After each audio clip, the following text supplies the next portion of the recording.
What is Pentecost?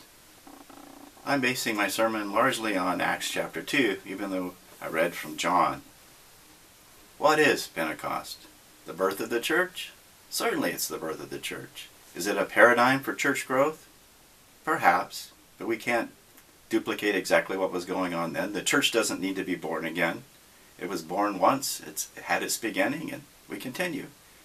Is it a paradigm for being led by the Spirit? Perhaps. We can learn from what happened and try to reproduce that. Should we look for disciples named Peter and try to find nice Greek names to use and call each other? Or should we maybe follow the Spirit as the Spirit leads and directs us today? One accord, is that part of it?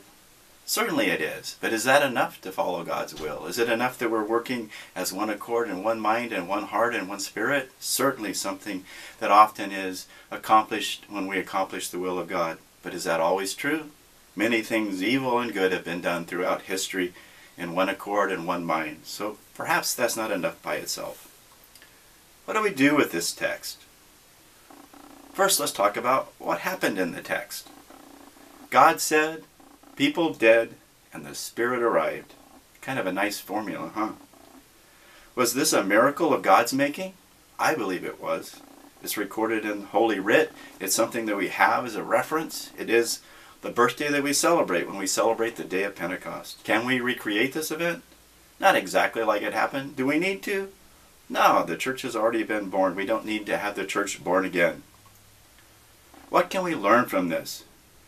Do we try to make fire appear on the heads of the worshipers? Not a good idea. I don't think I want fire on my head. I mean, it scares me enough when our children and grandchildren wear candles that are lit on fire on their heads. Scandinavian people celebrate Saint Lucia, who put candles on her head so that she could carry more bread to the hungry. I think that perhaps we don't aim for fire, but we aim for the Spirit. In Peter's explanation of verse 21 of Acts chapter 2, God's purpose was and is to bring salvation to the world. God blesses and does amazing things when our efforts are aligned with the will of the Spirit. I think perhaps that's even more important than being of one mind and one thought and of one spirit. Perhaps it's even more important that we align with the will of God. Are we in this alone? Certainly not. We know that the Spirit is here to come alongside us. The word paraclete means to come alongside. The Spirit's work is to come alongside and help us in the work of God. When we do the will of God, the Spirit is here to help, walking alongside with us. I recently watched a video from our denomination, and they were talking about witnessing in the community, that when we go out and we share the good news of the gospel, the Holy Spirit is already there walking along beside them. We just need to join the Spirit and do the Spirit's work. When we give witness to the salvation story, the Spirit is there to come alongside and help. We just need to arrive and do our part. When we bring the message of salvation to the world, the Spirit is already there waiting for us to show up.